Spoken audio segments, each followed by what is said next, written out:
Bringing a taste of Venetian glamour to a quiet corner of Derby, La Gondola opened in 1968 and rapidly gained a reputation for being the best restaurant in the area. The current owner, Daniela Bayfield, celebrated her 21st birthday at the restaurant and enjoyed herself so much she went on to get married there too. Following the loss of her mother and the breakdown of her marriage, Daniela found herself dreaming about owning the venue. So, in July 2005, she chose to invest her divorce settlement into purchasing the restaurant, making her dreams come true.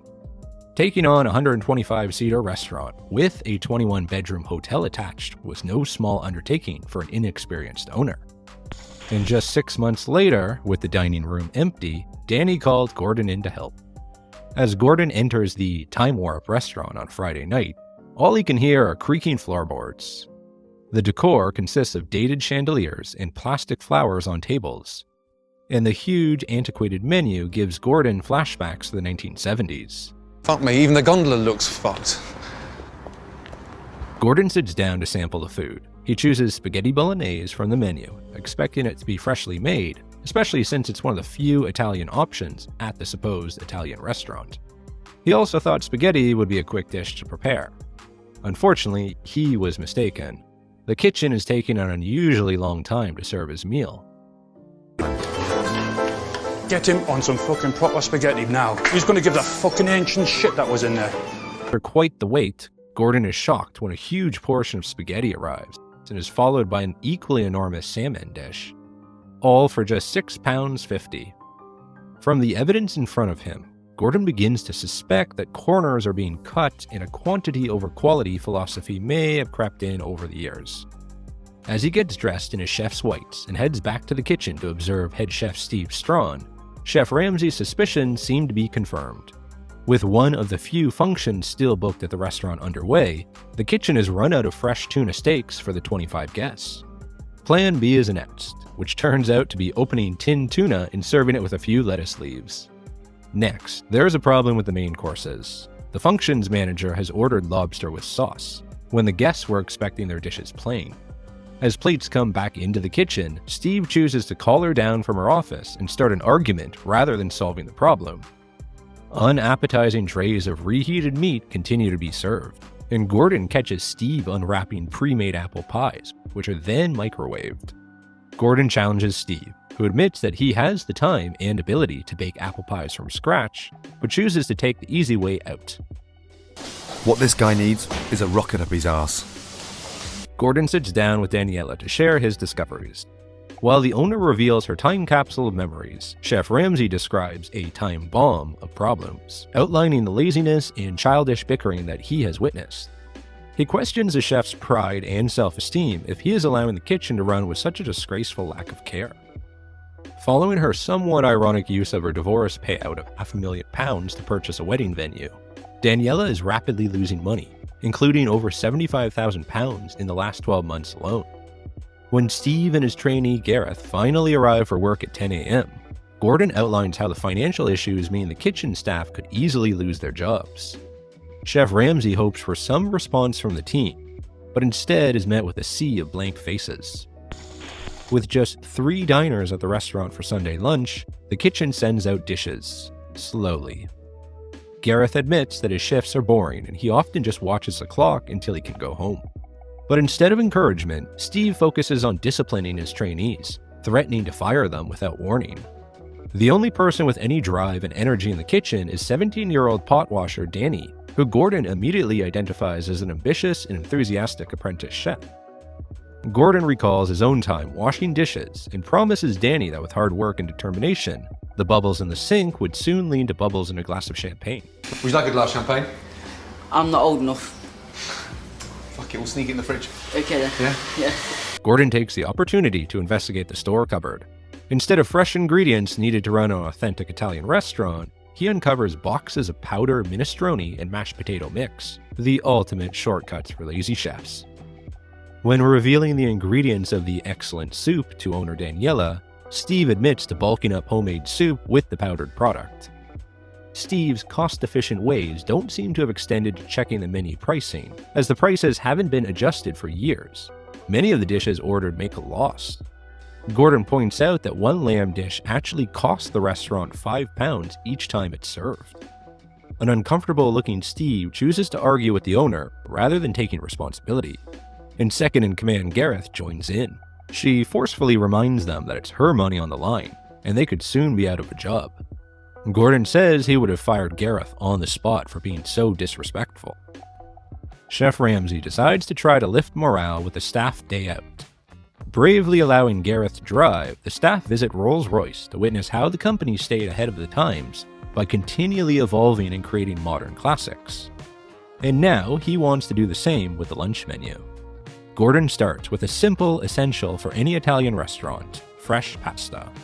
As well as being delicious and versatile, it's an inexpensive addition to the menu. Gareth shows genuine enthusiasm for the first time as he prepares spinach and ricotta tortellini.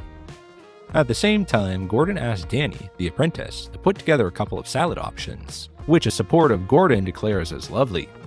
Acknowledging that the restaurant's problems aren't limited to the kitchen, Gordon calls in a PR consultant, looks around cautiously, before recommending a complete refurbishment and rebrand. Gordon's budget doesn't stretch that far, so instead they agree to work with the retro appeal. When they check out the restaurant's latest publicity campaign, they find it's a tiny 3-line newspaper advertisement, which is unfortunately buried under several listings for massage parlors. The PR expert suggests they should focus on rebuilding La Gondola's reputation as a fun, family-owned venue. When the business manager defends the restaurant, saying it doesn't have a bad reputation with its customers, a frustrated Gordon is forced to point out the obvious, that it no longer has any customers, so it no longer has any reputation. Gordon asks the marketing team to invite members of the local business community to a special lunch.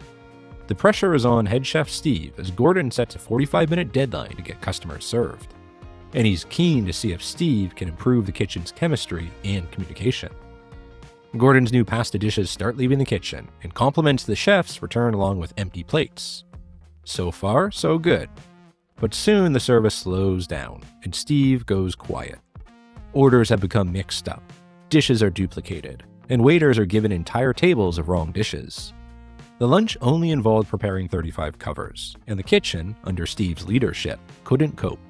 Things certainly didn't look good for Gordon's planned relaunch, and he clearly has little faith that the head chef is up to the job. With 48 hours to go, Gordon asks Steve to prepare him a dish using fresh ingredients only.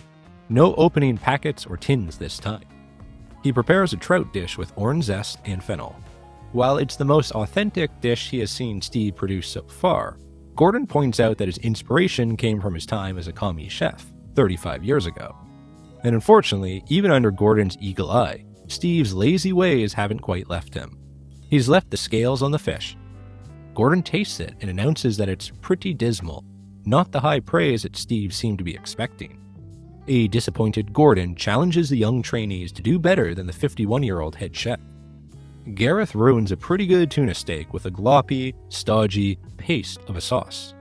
Another trainee prepares a coated chicken dish, which Gordon eyes suspiciously. His intuition is correct. The chicken is raw. I've been poisoned once before and it's not going to fucking happen again. Gordon decides to go back to basics with a simple menu that should be foolproof. He shows the chefs how to prepare a range of clean, fresh, and modern dishes that will be on the new menu moving forwards.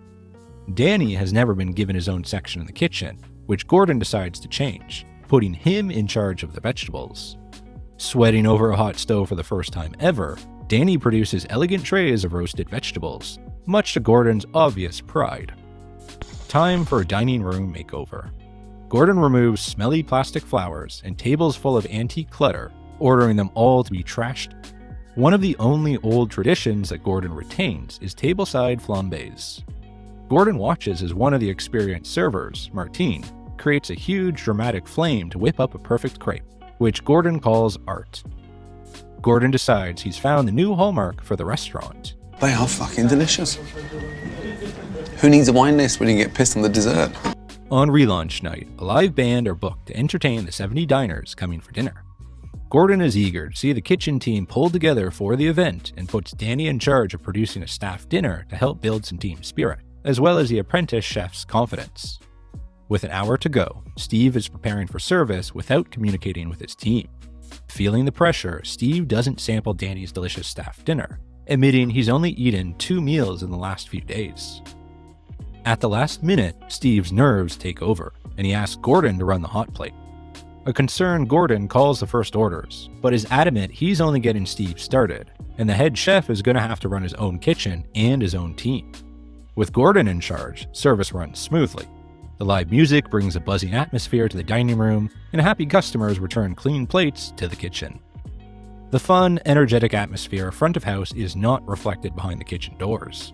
As Gordon stops expediting, service slows down, and a confused Steve goes quiet once again. Gordon is delighted to see his new menu going down a storm. I've never seen a lady clean a plate so quickly in my life. It's like taking a portable dishwasher out for dinner. But back in the kitchen, Steve is struggling. As the last dishes go out, Steve admits that the service could have gone better if he'd communicated more with his staff. Gordon is relieved that he's admitting his mistake. The relaunch night's dinner dance has taken £2,000, a huge increase on the £500 that was earned in the entire week previously. Gordon puts the change down to sheer hard work and hopes the team can build on the new momentum. And he particularly hopes that Danny continues to thrive. Ramsay is sure that he has the makings of a good chef, and Danny now has greater aspirations than just washing pots. Gareth is also keen to learn more now that Gordon has inspired him. But Steve is still a worry. His passion and excitement for cooking still haven't completely resurfaced, and Gordon isn't convinced that he's really committed to properly running the kitchen. Come back. Oh, fuck me, I'll be back. Yeah, you come back. Whether or not you'll be here when I get back will be a different matter. 4 months later, Gordon is back to visit what he calls his most testing kitchen nightmare to date, with one of the worst head chefs he has ever met. As he greets a surprised Daniela, he discovers that once again his intuition was correct. Steve is no longer in the kitchen, having walked out a week after Gordon left. Gordon is not disappointed to find that Steve is gone and isn't surprised that he's taken a new job in a pub, heating up microwaved food. In the kitchen, Gordon is introduced to the new head chef, the 5th in 4 months, who only arrived the day before. And there was no sign of Gareth, who had been poached by Steve to work in the pub, much to Gordon's disgust. However, a smile soon returns to his face when he sees Danny, who he says he has missed and refers to as Big Man. Danny calls him Big Man right back. Danny now has new responsibilities and helps prepare lunch for Gordon. With a pianist in the dining room and Wayne flambeing a steak Diane to perfection, Gordon isn't surprised that the takings have quadrupled since his last visit. Now that Daniela has got the basics right, Gordon is convinced that all the elements are in place for the restaurant to have a successful future. Immediately following Gordon's second visit to La Gondola in November 2005, newspaper reports gave us more information about head chef Steve's sudden departure from the restaurant after 20 years. Apparently, Gordon's new menu, despite being described as foolproof by the celebrity chef, was too much for Steve to handle, pushing him to his limit. Many viewers labeled Steve as lazy and difficult, and commented on the fact that, unlike most other chefs featured in the series, he didn't seem to learn from Chef Ramsay or change his ways. His eventual replacement seems to have been 5th time lucky for Daniela, and was seen in slick promotional photos for the venue over the coming months. The food certainly looked better, so what happened to the restaurant? Well, despite its 5-star rating, which was based on a single review left by a TV viewer rather than a diner, La Gondola sadly closed its doors in 2007. Known and loved by locals since its opening in 1968, it seems the hotel and restaurant's more recent decline couldn't be reversed, even with help from Chef Ramsay. And so, less than 2 years after Gordon's visit and a year after the episode aired, the Gondola finally left La Gondola. And that was the beginning of a tragic story for the beautiful building that Daniela loved so much. The hotel was emptied in 2009, though much of the equipment was left behind, including most of the kitchen units and even the staff board. It soon became a target for vandalism and antisocial behavior. Unfortunately, the structure of the building itself was dangerously damaged at this point. It's hard to believe that such a lovely building won't ever invite more hungry customers through its doors. It was regularly featured on spooky abandoned buildings, podcasts, and vlogs, and the kitchen, dining room, and dance floor are barely recognizable from the Kitchen Nightmares episode. It has even been used as a setting for a zombie movie. Gordon might have described it as dead, but he wouldn't have believed it would come to this. So what happened next to the derelict building? In 2012, a planning application was submitted to demolish part of the building to create a 20-room apartment block for guests, but nothing came of the plans. By 2020, Daniela's daughter was overseeing the sale of the property. It failed to sell at auction, priced at £709,000, but later sold for £745,000, despite being classified as beyond economic repair, meaning it would need to be demolished and couldn't be saved. The new owner, Sam Elgie, an experienced property developer, couldn't hide his excitement and went viral with his Facebook Live post, which quickly wrapped up 1.4 million views. But his problems were just beginning. First, there were bats living in the ceiling. Then there were disputes with the local city council over street parking. They were concerned there wouldn't be enough parking spaces, leading to nearby areas becoming congested with parked cars. Then, if that wasn't bad enough, one of several fires broke out. Before Sam finally brought in award-winning architects to completely redesign the plans for 48 luxury apartments, which were finally approved after an appeals process. The building is due to be demolished sometime in 2024. But what happened to the owner and Gordon's favorite pot washer? Despite online rumors that Danny had passed away, we were pleased to confirm that it was a case of mistaken identity. Danny himself took to social media to update us. He's very much alive, but no longer working in catering due to issues with his mental health and kidney disease. He's now working as a cleaner. We're pleased to hear he's okay and wish him the best of luck with everything he does in the future. Martine, the waiter known for his impressive flambe skills, made a return in the 5th episode of the 2nd season of Gordon Ramsay's show, The F Word. Yes, Martin's from the Gondola restaurant in Derby, and he has to be the #1 crepe Suzette man in the country today. In the episode, he showed chef trainees the proper way to prepare crepe Suzette, starting with making caramel, and then demonstrating how to safely burn off the alcohol. And finally, let's look at what happened to Daniela, the passionate owner of the restaurant. We're sad to report that following a deterioration in her health, Daniela passed away peacefully in her sleep in August 2019. Her daughter shared that Daniela had been suffering from chronic pain during the time of filming, but didn't regret her decision to bring Gordon into her business. The changes that Gordon made worked for a short while before the restaurant went into liquidation. Once the business was no longer viable and the building was empty, kind-hearted Daniela was planning to transform it into a refugee center. But in a heartbreaking turn, the vandalism that occurred made the building too dangerous to refurbish, making her new dream unworkable.